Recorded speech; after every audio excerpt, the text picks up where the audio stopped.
everyone, and welcome to SPED Homeschool Conversation. Thank you for joining us again tonight for this broadcast that's put on by SPED Homeschool. We are a nonprofit that helps parents homeschool children with special educational needs.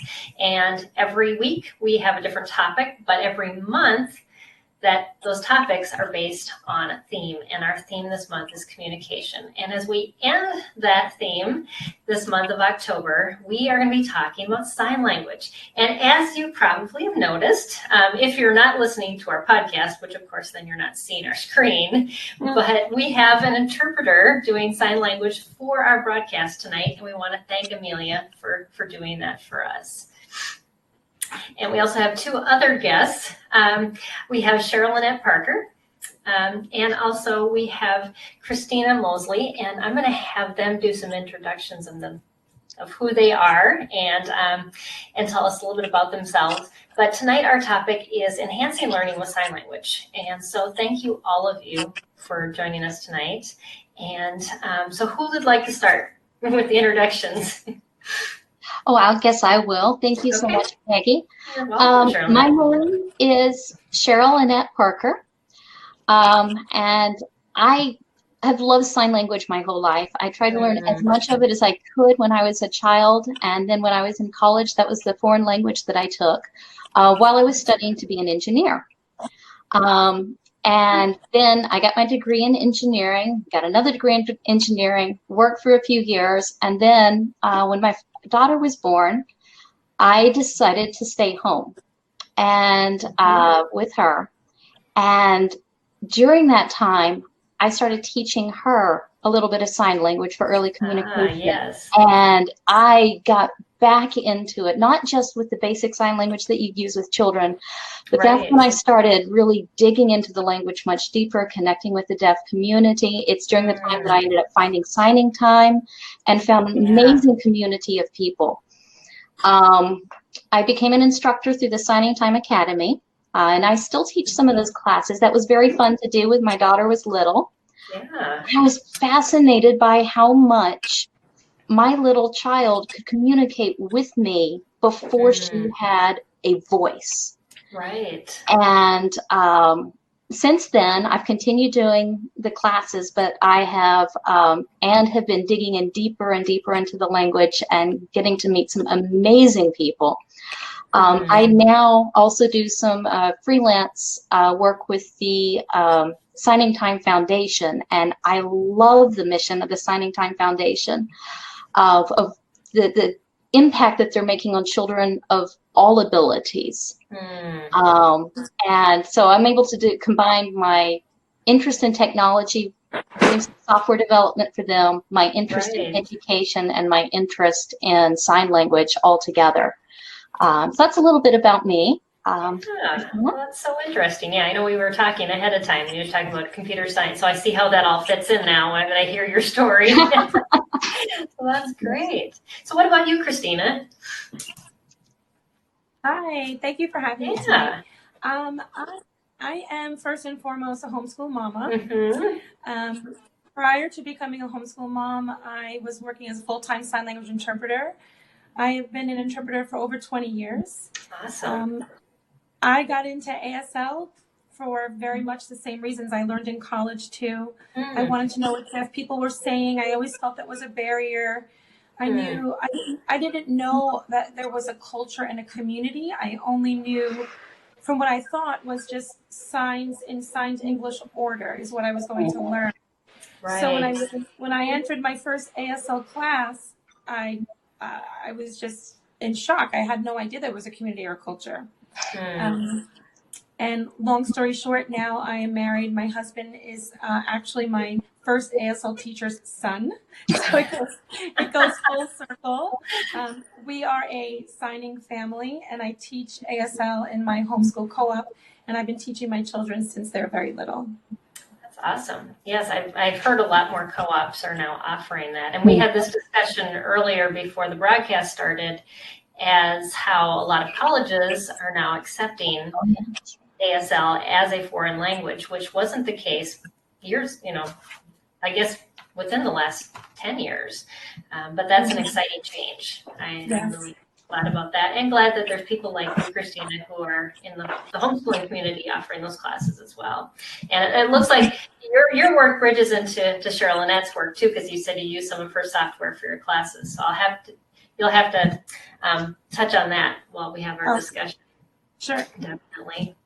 Well, thank you for doing introductions. Also, I want you who are watching to know that you can be part of this conversation. So feel free to put your comments, questions in the feed, if you're watching us live, that is. If you're watching us on our YouTube channel, or you're listening on our podcast, then or just the recorded version on Facebook, feel free to put still your questions and comments in the feed. One of us will get back to you at some point when we see those pop up afterwards. But if you're with us live, please do be part of our conversation. We want that to happen. So as we dive in, I know it's probably self-evident that sign language can offer benefits for any child, but can we highlight maybe some of these benefits to just get us started off on this subject? Christina, do you want to take it, or would you like for me to start with that one? Oh, go right ahead. Okay. Well, one of the biggest benefits is that children are able to communicate, or through sign language, children are able to communicate a lot earlier than what they can do if you're relying just on voice. Right. And I mean, children, they know what they want. They sometimes have frustrations because they don't have the fine motor skills yet to be able to enunciate, to be able to communicate and all of that. And speech is a fine motor skill. And if you've looked at a lot of times with child development, you know that the large muscles, the gross motor skills, develop before the fine motor skills do. And so sign language has both gross motor skills and fine motor skills. And so there are a lot of signs that children can do long before they are able to speak. And so you're able to get a much earlier insight into what it is that your children are thinking. It's very nice to be able to get that early insight into what your kids are thinking, misunderstandings they have, being able to correct those, see what, there's just, it's really fun to know that a little bit earlier about your child. The other really interesting thing about this is that sign language accesses other parts of the brain in addition to what you often have with your spoken language. I mean, you have your language centers of the brain, but you also have, it's a visual language. So if you are using sign language and you are speaking to that child at the same time, if you have a hearing child and you are, you know, saying a word milk and you're signing the word milk and you're doing that, the child is getting visual input, they're getting auditory input, and as they start doing it, they're also getting the kinesthetic input. So it is a wonderful tool for all of your different types of learners. And you're able to, once you learn what kind of learner your child is, you can end up using it as an additional tool to help in that regard. Yes. Yeah. You know, I can speak to that too, being, I didn't share this with you, but I have dyslexia. So, yeah, and so education was hard for me. Learning how to read was difficult for me. I struggled in school. And it wasn't until I sat in my very first ASL class where all the light bulbs went off. I remember sitting in the class saying, my teacher didn't speak. She didn't use her voice at all. It was ASL 1. But I could follow her conversation. I was able to understand and decode what she was doing because it was visual. And it was, I remember saying I felt like I was looking at a pop-up book is how I kind of expressed it. And so for me, being a visual learner, it gave me confidence. It opened up a learning gate for me. And I said, I could not believe how much I was understanding just by seeing language that way. Right. So for those struggling learners, ASL is tremendous. I see it in my own daughter who also has dyslexia. And even for anyone, even if you don't have dyslexia, just to have that extra input, it's really Right. But, Yeah. well, learning is so much about making connections. It truly Children will is. learn Yeah. if you're able to connect something to something they already know, Yes. then they are going to learn it so much better. And the more senses that you are activating, the more connections that you are making in that child's mind. And so just like you're talking about being visual, when you're doing true American Sign Language, beyond just the words, you can actually show things as a visual picture in the air. Yes. And so, like, you can show, if you're talking about how plants are growing and things like that, you can actually show the growth of the plant and how it ends up becoming a tree. And you're able to use that three-dimensional space as you're explaining it to a child, and sometimes make it just that much more rich than just talking about it to a child. Right, because so many signs are interpretations of an actual something that the thing does. And I think when we use a word, we don't get that picture with it. And so it's really hard for a child to understand the concept of the word. But I can see how that would bridge that gap. Yeah, absolutely. Better. Yes. We have a comment from one of our viewers. She said, "It's so great to learn about a type of learner. My son is also dyslexic. We can sign letters and then he can spell words. And that's a great way to use it for spelling." Oh, absolutely. Yes. Absolutely.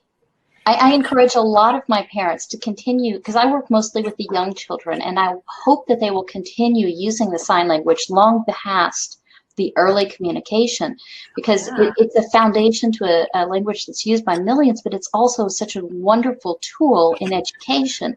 And being able to, if you have a kinesthetic learner, practicing their spelling words, they get that muscle memory for it as well. And that's, it's a great tool for a parent to have in their toolbox, no matter what their no matter what their children's or learning style is. Right. Well, thank you, Jennifer, for that comment, because you let us expand on spelling already. So I appreciate that. So, Christina, you had something? Yeah, I was going to share with her that I have a tip that works for my daughter with being a kinesthetic visual learner. We would write the word. Let's say the word is special, right? It's a hard word to spell. So use dyslexic. So we'd write it on the chalkboard or on a whiteboard so you can see the shapes of the letters visually. And then we would get either a graham cracker tray, like of crumbs or sand, and of course spell it out with our pointer finger. And then learning how to spell it in ASL finger spelling, because you're able to see the shape of the word in 3 different ways. So you're seeing it on the board, you're feeling it in the sand or the graham cracker crust, and then also the shape that you see signing it either in the mirror or being mirrored. Really brings it home, because we need that visual memory. We need something to connect it to, right? Like you were saying, Cheryl, to have a reference for it to really start clicking for us. And for dyslexics, we need to see it at least like probably, I think the statistics is like 100 times more than the average person for it to really see. Right. So you're providing 3 inputs in one lesson versus the normal 1 input, and then getting frustrated because they're not getting it right away. Right. Definitely. And even for children with memory issues, we see that a lot too. I tutor a young man, and I always have to come at the subject at least 3 different ways before it's really embedded enough that he can recall. Yes. Absolutely. Definitely. So, so with really young children, getting started, what are some tips we have a lot of parents who, really, they want to start homeschooling at preschool age. And I know, Cheryl-Annette, you were talking about how this is such a great bridge for that language, but what are some other things that you have to share with maybe some parents who have younger children, or even children who have maybe a younger, like mental, cognitive level? Well, to your first question of how to get started, first of all, I get asked a lot of times, well, how soon can we start? It is never too early to start. And it's not never too late to start either. But with my second child, my son, I started on the day he was born. And with that, it was really simple. It was just every time that I fed him, every time that he was drinking milk, I would sign milk. And so there was that association, you know, I'd say it, I would sign it. And just starting with one sign. Of course, when we're talking with a child, if this is your first language, you're going to be talking all the time. You start talking to your child the day they're born. You start giving them that input. But by the time he was 3 months old, he was doing this. He didn't know what it meant. I can't say it was because he wasn't doing that intentionally. It was a gross motor just reaction. Open, close, open, close. But by 6, 7 months, I really think he actually understood what that word meant and was able to do it intentionally, which is long before he would have been able to vocally say it. Now, it was several months later before he started doing other signs as well.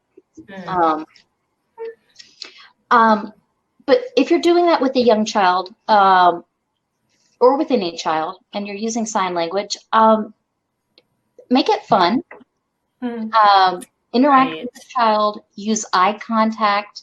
If you're working with a hearing child, I would suggest that you both vocalize the word and show it in sign language and then vocalize it again. If you are working, if you have a child who is deaf or hard of hearing, get a deaf mentor. Get someone from the deaf community to help you with that and help immerse that child in the language. But you're probably going to actually be doing fully American Sign Language separate and from your English. You might repeat it, and that way you're able to give a lot more of the rest of the language, all of the body language and all of the things that are in the face that you're going to lose if you're speaking at the same time. Make it part of your day. Get connected with a class. There's a lot of different classes that you have. Like I say, I teach in the Signing Time Academy, and I believe you shared the links on this earlier. But I have a whole page of links. So can you explain what the Signing Time Academy is? It is a group of instructors across the country and actually around the world who have classes, small, a lot of them are doing mommy and me classes with young children and their parents. To teach them basic ASL vocabulary. We use games, we use books, we do stories. If you think of your library story times that you have, it's a lot like that, but we're teaching sign language. We'll have a different theme every week of what we're going through. Now, every teacher does it a little bit differently. And you can find a Signing Time instructor. If you go to www.signingtimeacademy.com, you can search and see if there's an instructor in your area.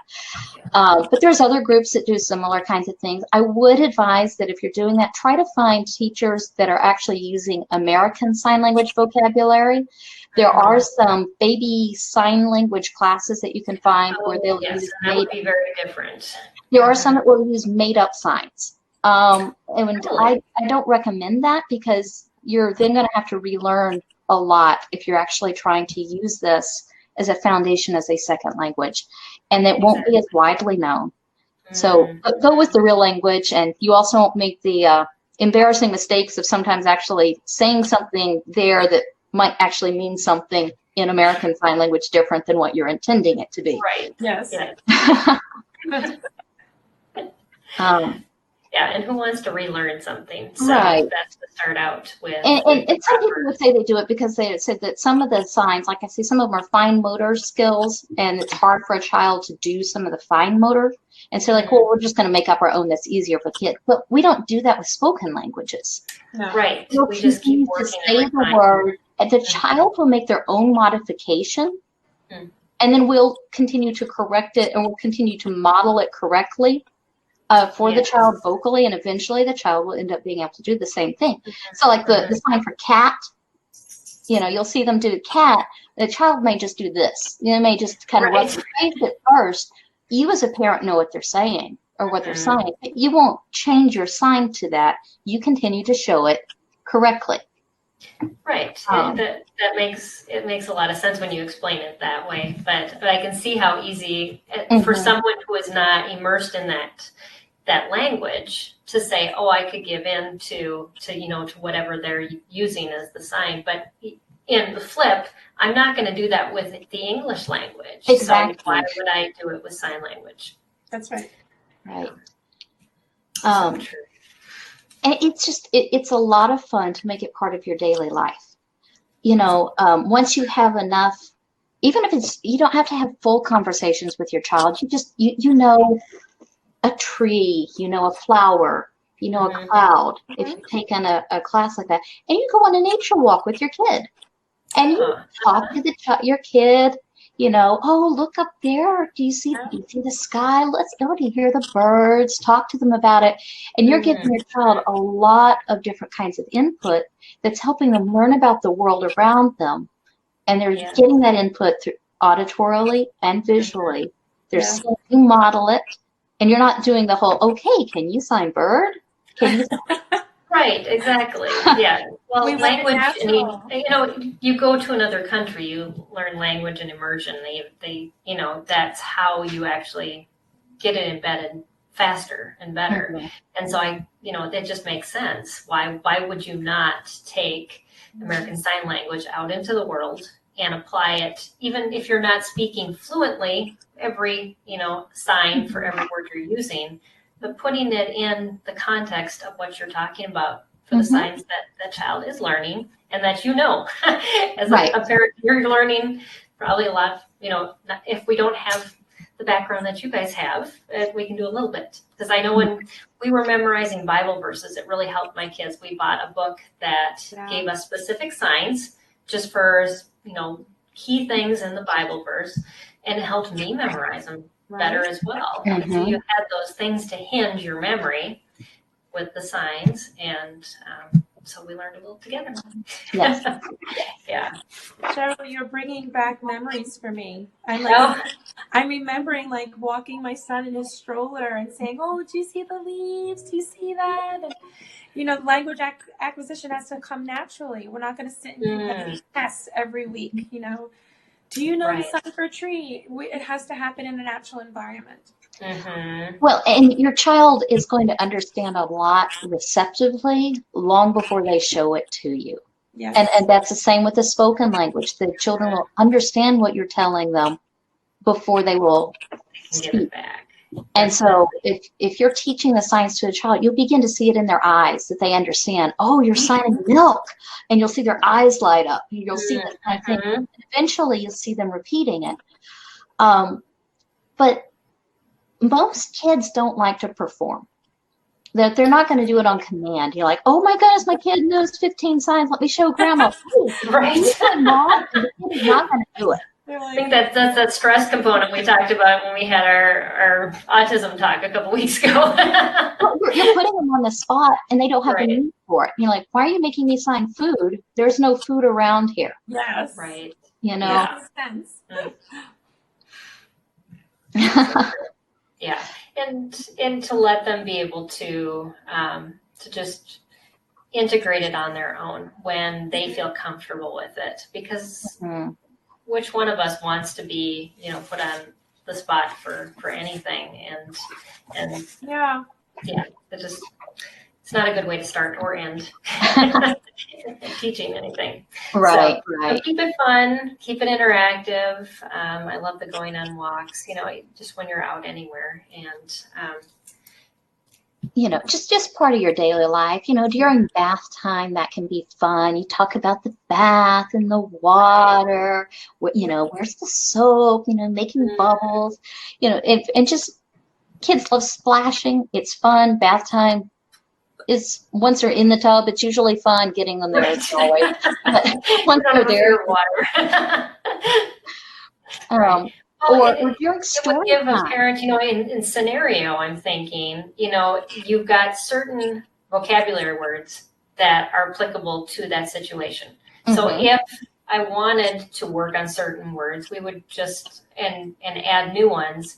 Then I would, maybe look at a scenario of where I wanted to start adding those words and add them there. Does that make sense? Absolutely. Yeah, because we were talking about using Hex and other kind of communication boards and vocabulary for AAC, and that was kind of their suggestion too. But I could see that could easily cross boards with with sign language too. Well, I think no matter what tools you're trying to teach your children, if you can give them that concrete example and then incorporate that in, if you're using it with sign language or you're using whatever, showing them this in the real world, it makes more connections. Mm-hmm. Yeah, Definitely. Yeah. So I think you had some questions or talking about Rachel and the Treeschoolers. Can you talk a little bit about that? Yes. That resource. Okay. Well, let me back up before I mention Rachel and the Treeschoolers. Mention another resource that if you're starting sign language with your children and you want some videos to help guide you through it, baby signing time is so much fun.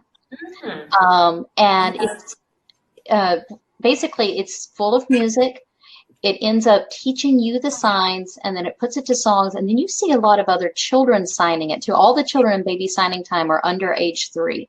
Oh, wow. And so they may or may not be signing it correctly. It'll show you some of the variations. It sometimes helps parents like, that's what my kid was meaning. Oh, yeah, but and so that's a great way to get started. And I know sometimes parents do not want to give their children screen time, and that's fine. I still encourage the parents to watch baby signing time, even if they don't have their young children doing the screen time with it, because you will learn it then through that. Because it is so memorable when it's put to music. Yeah. Now, Rachel and the Treeschoolers is a resource that's really geared, I'd say, probably ages 3 to 8. And it is it's a show also done by Two Little Hands Productions that teaches science. Its whole point isn't the sign language. The sign language is added onto it as an additional layer of learning.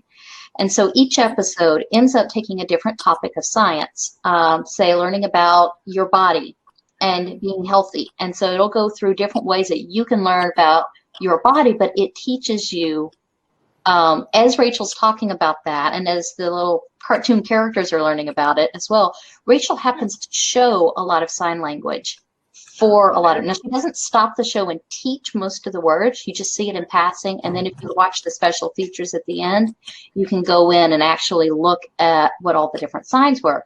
But every episode of Rachel and the Treeschoolers, there are 9 episodes. Each of those also, there is a free activity guide online that parents can go and download, and it has different activities you can do at home to learn more about whatever the science was. On the astronomy episode, there's things that you can do of making your own little constellations at home with marshmallows and toothpicks, or charting the phases of the moon and that kind of thing. But then it also shows a lot of the signs that were taught in that episode. So it is a really fantastic program that incorporates many different learning styles into a single 30-minute episode. And so you'll find that 3- and 4-year-olds will get one thing out of it, and your 7- and 8-year-olds are going to get something else out of that same episode. And I love hearing 4-year-olds going around the house singing about photosynthesis. There's something just incredibly cute about kids that young saying words that big. Yes. Yeah. Well, I know someone had recommended we do a survey for curriculum every year, and one of our parents recommended Rachel and the Treeschoolers for science because she had a daughter with Down syndrome and her cognitive level was extremely low. And she said, this is what we use for science. And so she would take those episodes and expand them out. I don't know how long it took to, do all the material, but for her, that was her middle school, I think, even almost into high school, because of her daughter's abilities. And that's completely acceptable in most states. And if your child is at that cognitive level, you teach at that cognitive level. So definitely. And the episodes bring in concepts that are taught at the middle school and high school level as well, but they don't go into the same amount of depth. But the concept is introduced, and so parents can definitely add on to it. Right. Yeah, it's a good introduction. And if you're teaching all your kids at the same time, if you've got lots of kids, everybody's going to get something out of it, like you were saying. So that's a great resource. Well, and I also really like that a lot of the signing time resources and the things done by Two Little Hands, if you watch them, you will see children with a huge variety of abilities in there. And you will see children with Down syndrome, and you will see children with hearing aids. You'll see children in wheelchairs, and you'll see children just, and they're just children. That's what we all are. And one of the biggest goals, and you'll hear it as a tagline sometimes for signing time, is that it's where friends can meet and find that we're not so different after all. Exactly. Yeah. And sign language is a great way to help break down some of those barriers that we end up finding between other humans sometimes. And if kids aren't exposed, or they're in a community, or they're kind of remote and they're not exposed to a lot of disability culture, that's a really good way through videos to do that. I know for my family, I have 10 adopted siblings, all with special needs. So my family is quite diverse. We have everything from, wheelchairs and all of that. So, and I have found sign language, and you'll find this as well, and this is probably why y'all are asking us to talk about sign language, is that it is a wonderful language and tool for children, not just deaf children, for all children. I've had students that have autism. I've had students that have Down syndrome. I've had students that English is their second language. And then you get the students that the parents just want their children to learn as many languages as possible. And we're all together in one class. And it's really useful and in very different situations of what people are working to learn with it. Yeah, it crosses those bridges. So it's not something that you're hindered by, unless you don't have the ability to use your hands. Well, yes. So then we go into eye gazing and a whole bunch of other things. Right. So, and we've had some people that have tracheostomies, and they may not be able to speak, but sign language is fully available to them for that as well. Yeah, definitely.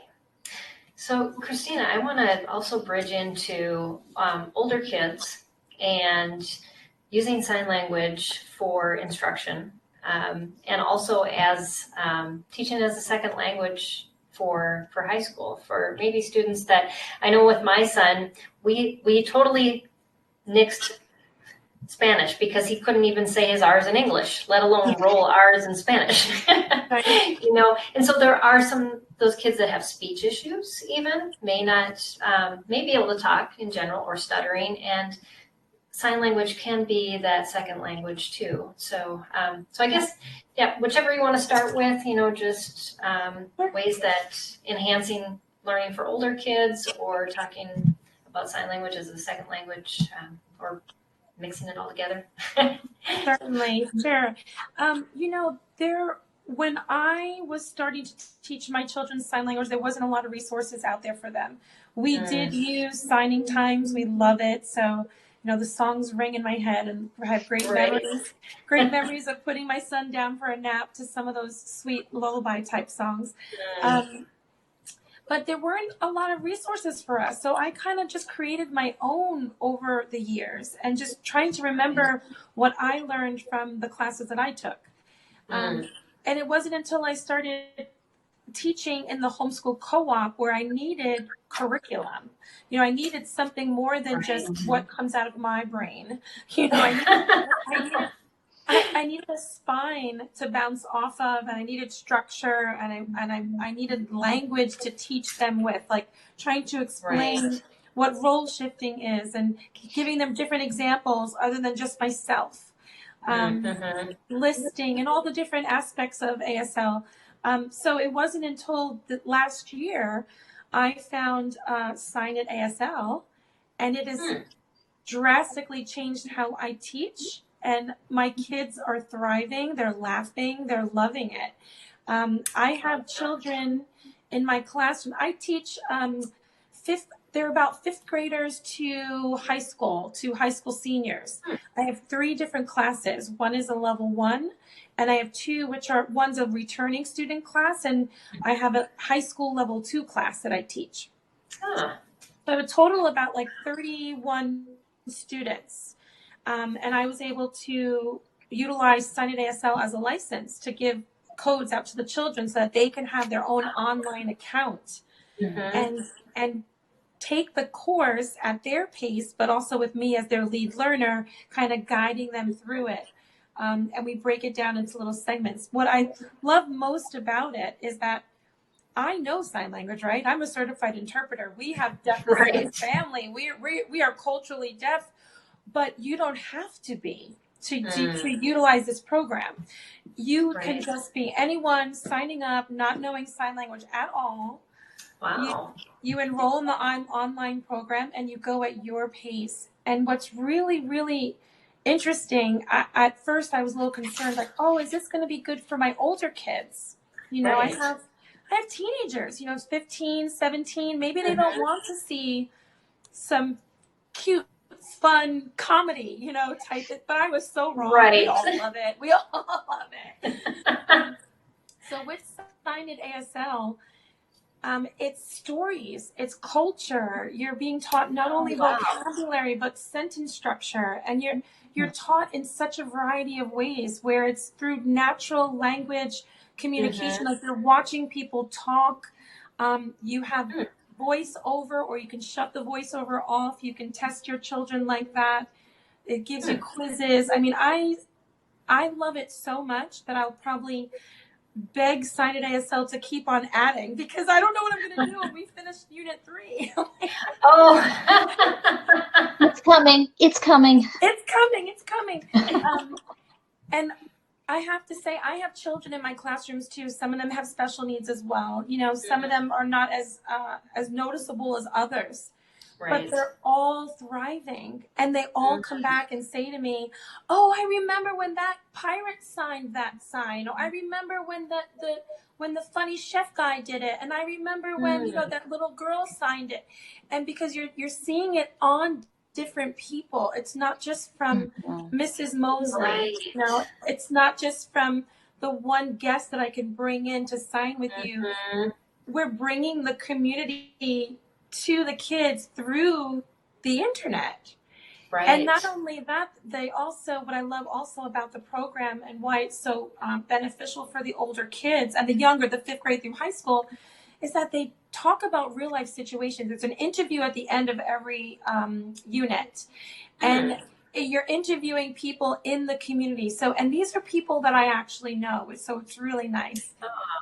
Yeah, they're rappers and actresses and storytellers who are deaf, children of deaf adults, and you get to just meet the community. It's a little bit of a glimpse into meeting who these people are in this deaf community, because back in the day when I was learning sign language, you had to meet a deaf person. You went to the deaf clubs. Those are places where all the deaf people congregate, and that's where we can meet deaf people.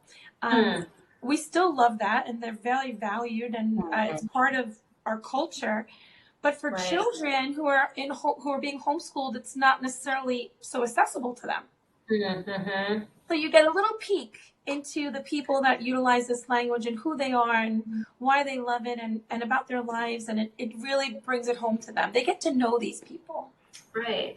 And, as I watch, Amelia signing, she brings her personality into it, and every person is a little different when you bring your personality, even when you speak. And so I can see how that is so beneficial to being exposed to the same words, different people in different contexts, and, even different sentence structures. And it's repetitive for those words, but yet, again, it's embedding it in different ways into their brain. Absolutely. It's immersion. It's immersion, the best way that we can without going to a place. It's the best way to do. While we're talking about Signed ASL, I want to mention a couple of things that might be useful to some of your viewers.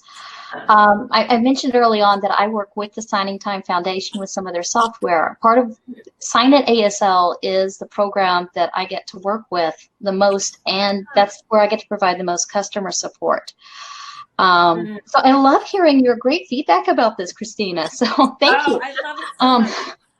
But this program through the Signing Time Foundation, it's available to anybody to purchase, and we try to keep it at a good price point for everybody.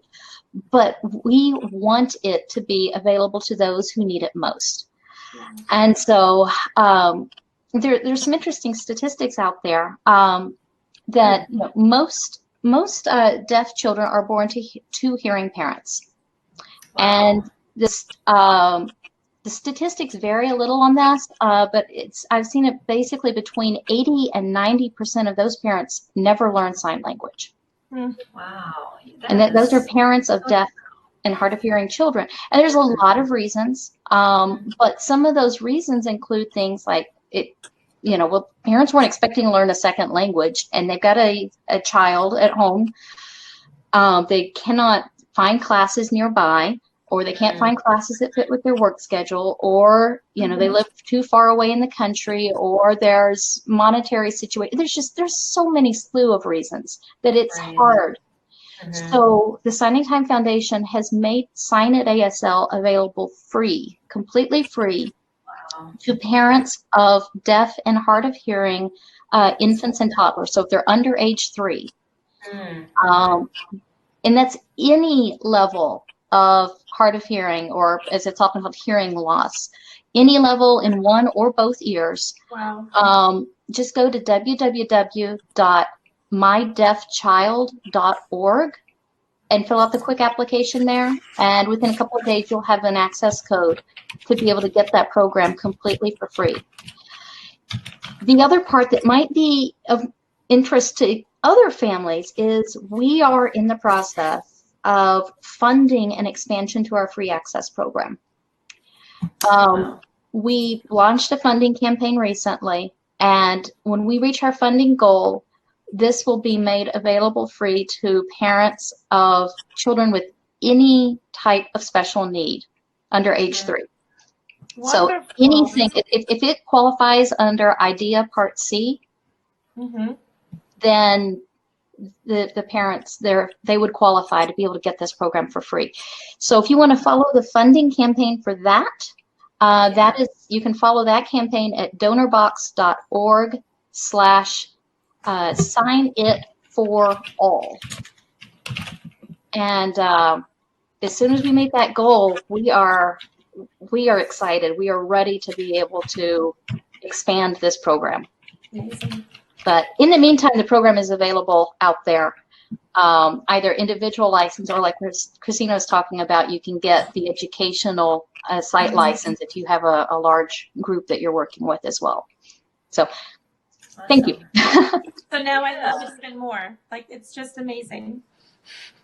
Right. It's just communication. I mean, that's why I really wanted to have sign language as part of this month, was because it bridges so many barriers, and it's not just to the deaf community, but it is amazing that we can bridge that barrier. But there's so many nonverbal children with autism, and just ways that a lot of kids can't communicate because of anxiety and other things, other speech impediments, and it really does open those doors and give parents the ability to communicate with their kids, which just tears my heart apart, because that relationship is so key to a child, knowing that they're loved and that a parent is listening to them and really, respecting who they are and wanting the best for them. So.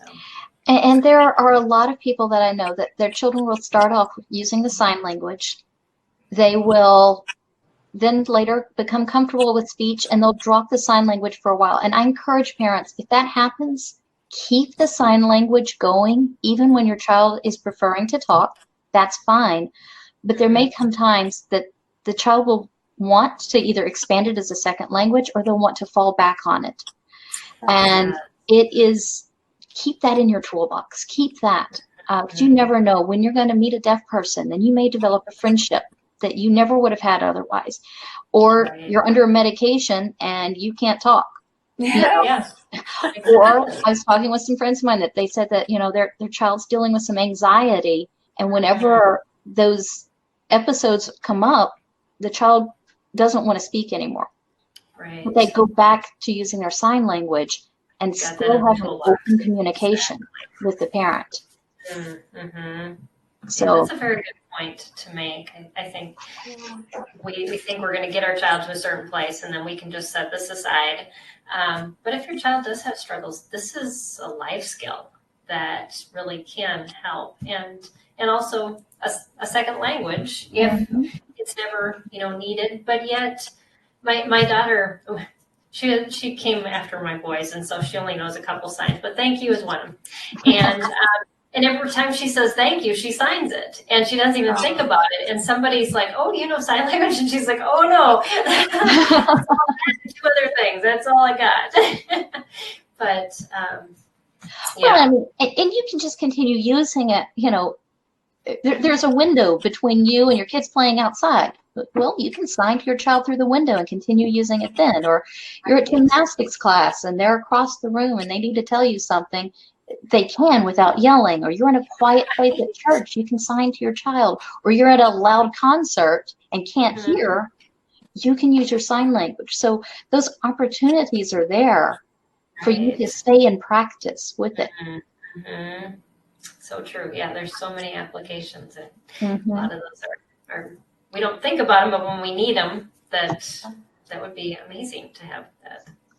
I also use it too when my children are being extremely distracted, either by whatever's happening in their home. They're distracted. They're not looking at me. When we're not speaking and we're signing, we are fully connected. The eyes are on each other, so we're able to lessen the distraction and truly be connected in that way, and we're just signing with one another. That's what helps me kind of ground us sometimes as a family in my homeschool.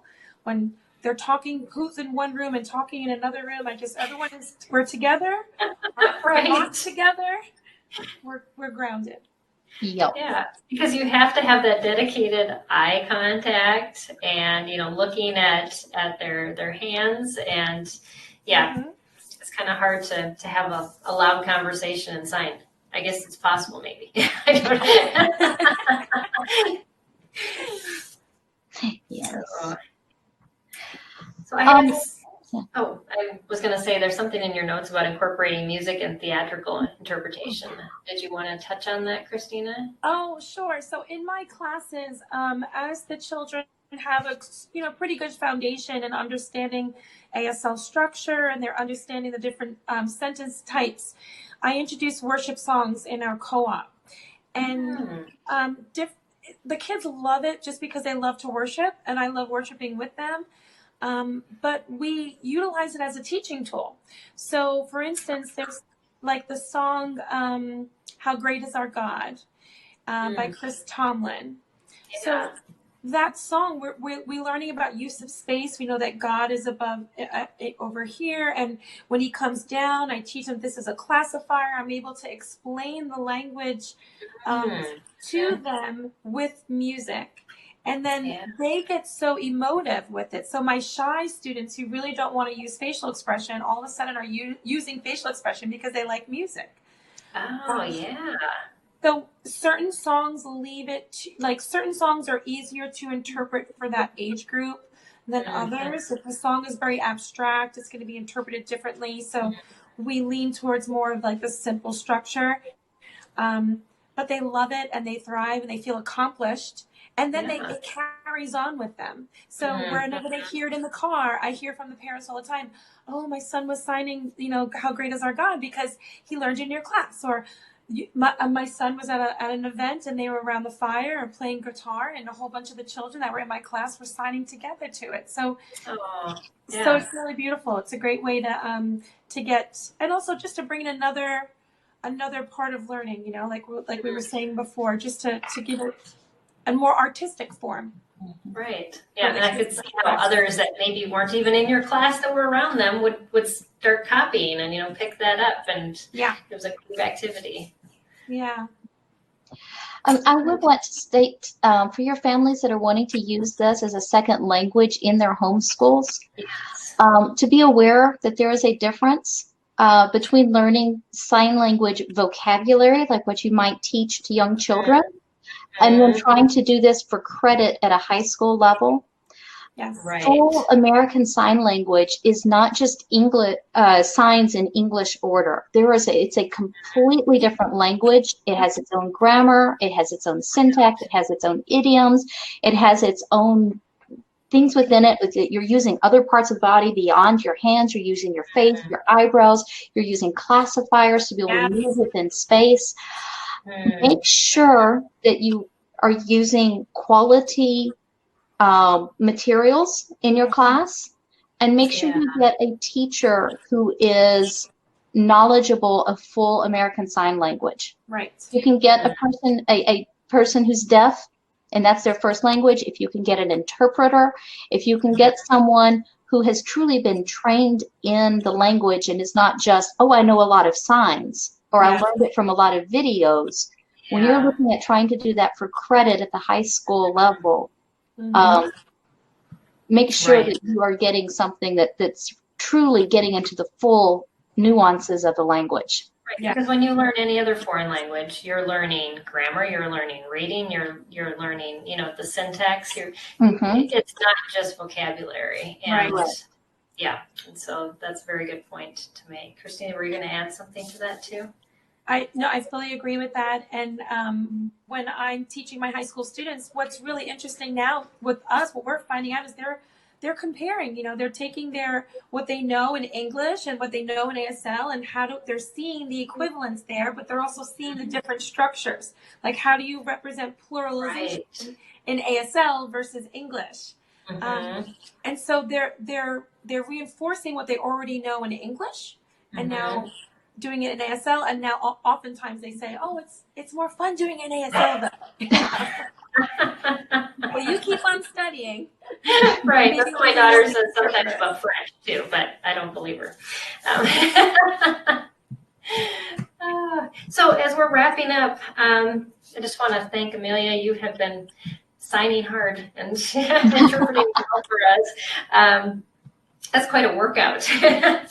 But is there anything else that either of you want to share and close with as we're kind of ending our time? And also, Jennifer added a comment here. I want to add that. She said, eye contact, another great reason to get started with a young child, building bonds with parents, reasons to take class. I also tell my parents that even if your child is very young, that being exposed to the music and seeing other kids is beneficial. Yes. Yes. There is a lot of bonding that happens through teaching your child sign language.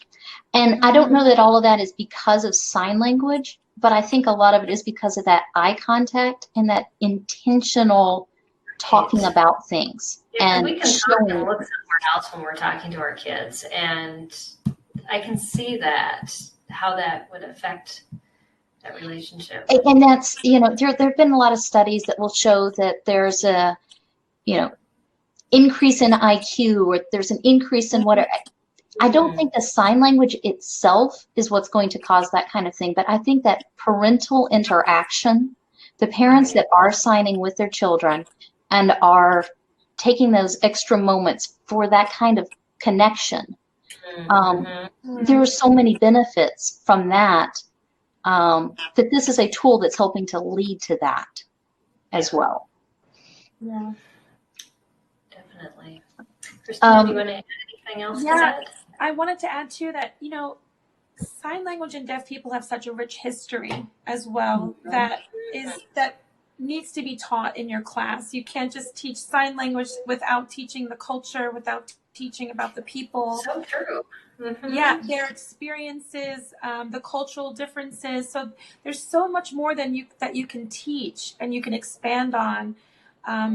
So really, it's not just about signs. It's not just about learning the vocabulary, like we said before, it's about learning the whole language. And if you're going to learn the whole language, you have to learn about the whole community and all the people. Mm-hmm. Yeah, Yes. because you get down to those origins of, why is a sign, this versus, something else. And you do that with spoken language all the time in like different language classes. Yes. But relating to that language is so important, and having a depth of understanding. Yeah, absolutely. And I guess the final point I would also like to make to your viewers is that if you start signing with your children, it's very likely that somebody is going to tell you, oh, you shouldn't do that. That is going to delay their speech. Oh, yes. And that Really? is a myth. That before. That is a myth that has been disproven. There are some old studies from way back that kind of people thought that, but they have shown the opposite is true, that it enhances the learning. Yes. It enhances the language. The earlier you are making those mental connections in the brain, the earlier you're getting those language pathways, the stronger those pathways are going to be. Right. And language does not delay language. And if your child does have a speech delay, be so thankful that you have sign language to fall back on and that you can use that. I know a lot of people that they'll be told that. Sometimes it's by doctors that they will say, oh, you shouldn't sign with your child. And if you are a hearing parent with hearing children, a lot of times the parents just kind of stop and that there's no harm done. There's no whatever, they lose that. They lose all the benefits they would have gotten, but there's no long-term harm because they didn't sign. But when the same kind of thing ends up happening to hearing parents with deaf children, and that they stop signing with their children, there is a strong risk of having language deprivation. Doesn't mean it will happen, but that risk is so much higher because they don't have any method of communicating. And it's really, it's kind of sad how often that has happened in the past. And thankfully, it is improving. More and more people are knowing the benefits of sign language for all children. But I just wanted to say, you will encounter that, but those studies are very outdated. Yeah, that's really good to know. Yeah. Well, there's a lot of things doctors tell our parents, unfortunately, that you just want to say, oh, don't believe that. But yeah, you as your parent, I always stuck with my gut with, knowing whether something was right or wrong. And God never steered me wrong. So that's right. So, well, thank you, ladies. I have appreciated this time, and it's been insightful. Definitely, like I told you when we got started, this is definitely outside of my understanding, and I learned so much tonight. So that's exciting. So hopefully our audience will do the same. And this was a good way to wrap up our communication series this month. So thank you so much for your willingness. Thank you for having us here. Yeah, definitely. And next week, we are moving on to family dynamics for November as we move into the holiday season and all of the crazy things that come into that when we have children that maybe our family doesn't think should act the way they do. And so we're going to bridge a lot of that standing up for your child and your family values and just accepting normal the way normal is in your home. And so we've got some wonderful topics coming up, but our guest next week is Laura Lee. She's a blogger as well as an author. And she's also a special needs mom. And we're going to talk about reconciling disabilities with the church and your family. And so she's done a biblical study on disabilities in the Bible. And we're going to talk about some of that research that she's done and just how to take all that and incorporate it in your family. So anyways, that's it. If you want to keep this conversation going, definitely keep it going in the feed, and I'll tag these ladies if I think the question should go to them instead of me or anybody else on our team. But thanks for watching, and you can keep the conversation also going in our private support group here on Facebook as well. But until next week, we'll see you there, and you can visit our website at spedhomeschool.com. And thank you for donating to make this program possible. So good night, everybody. Good We'll see you night. next Thank you. week. Thank you, Emilia. Bye.